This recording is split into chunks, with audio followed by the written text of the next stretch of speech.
नमस्ते दोस्तों, मेरा नाम दिव्या है और आप सभी का स्वागत है वापस मेरे चैनल पे।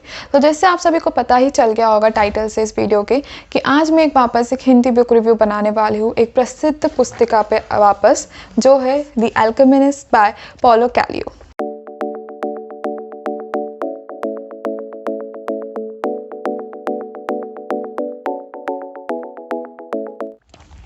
तो अल्केमिस्ट एक की कहानी है जो है सैंटियागो, जो एक अंडरसुइया के गांव में रहता था।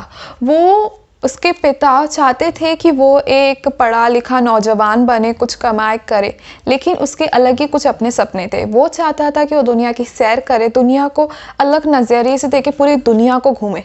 तो इसलिए उसके पिता ने भी उसको आज्ञा दे दी। उसके पिता ने भी उसको बोला कि तुमको जो करना है वो करो। पूरे दुनिया की हर बार सफ़र करता रहता और नई नई चीज़ों का अनुभव लेता रहता। और इसी में एक सबसे अच्छी बात थी कि उसको अपनी घड़ियाल, अपने भेड़ों से बहुत बहुत अधिक लगाव था, क्योंकि एक वो ही इस पूरे सफ़र में उसकी साथी हुआ करती थी। तो एक रात ऐसे घूमते घूमते उसको एक सपना आता है कि उसे मिस्र के पिरामिडों में एक बहुत बहुत बड़ा खजाना मिलेगा। पहले तो वो इस सपने को नज़रअंदाज कर देता है, लेकिन फिर यही सपना उसको बार बार आता ही रहता है। तो उसको एक दिन एक जिप्सी, यानी कि जो औरत जिसका कोई एक ठिकाना नहीं है, वो उसको मिलती है। वो उससे अपना सपना बताता है कि मेरे को ये बार बार सपना आ रहा है। तो वो औरत उसको बताती है कि इस सपने का कोई मतलब है, इस सपने के बार बार आने का मतलब ये होता है कि तुमको वो खजाना ज़रूर मिलेगा और तुमको उसकी खोज में जाना चाहिए। तो पहले वो उसकी भी बात को नज़रअंदाज कर देता है कि कहाँ मिस्र के पिरामिड में मैं जाऊँगा, इतनी दूर कहाँ है ये, मैंने तो देखा भी नहीं है इसको।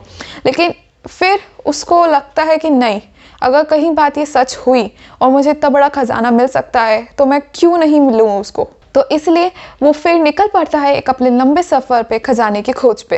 तो इसी खजाने के सफ़र में उसको बहुत से लोगों से मिलना पड़ता है। सबसे पहले वो मिलता है एक व्यक्ति से जो कि खुद को राजा बताता है, और वो उसे बताता है कि उसको मिस्र के पिरामिड तक कैसे मिल सकता है, उसको रेगिस्तान पार करने का तरीका बताता है। फिर उसको मिलती है फातिमा, जिससे वो अथाह प्रेम करने लगता है, क्योंकि वो बहुत ही खूबसूरत रहती है। वो उससे एक नज़र में ही प्यार कर बैठता है। और फिर बाद में उसको सबसे आखिरी में मिलता है एक अल्केमिस्ट, जिसके बारे में बुक है, जो है रसायन बनाने वाला।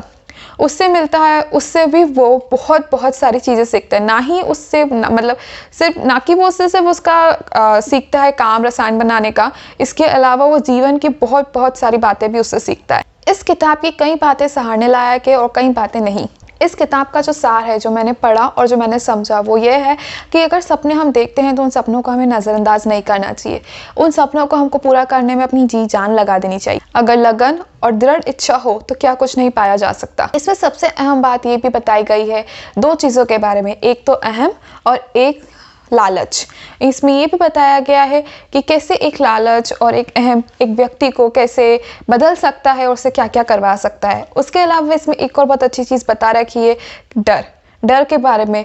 किसी अनहोनी के होने का डर, किसी चीज़ का डर जिसका हमको पता ही नहीं कि क्या होने वाला है और क्या नहीं होने वाला है, किसी अननोन का डर।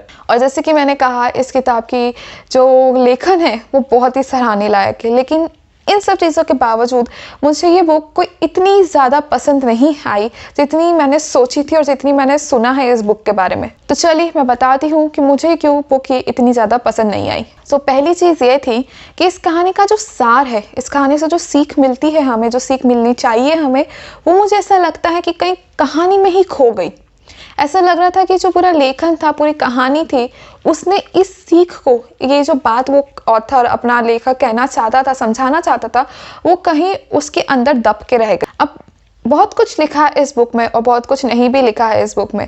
जैसे कि कई बार कुछ चल रहा है और एकदम से वो चलते चलते कुछ नया ही हो रहा है। जैसे उधर लड़ाई हो रही है एक जगह और दूसरे पेज पे, दूसरे पन्ने पे हम कुछ और ही पढ़ रहे हैं। तो मैं ऐसी हो गई थी कि उसका क्या हुआ, वो कहानी क्यों छोड़ दी आधी, उसको तो पूरा करो, उसके बाद में दूसरी कहानी पे जाओ, दूसरे पड़ाव पे जाओ।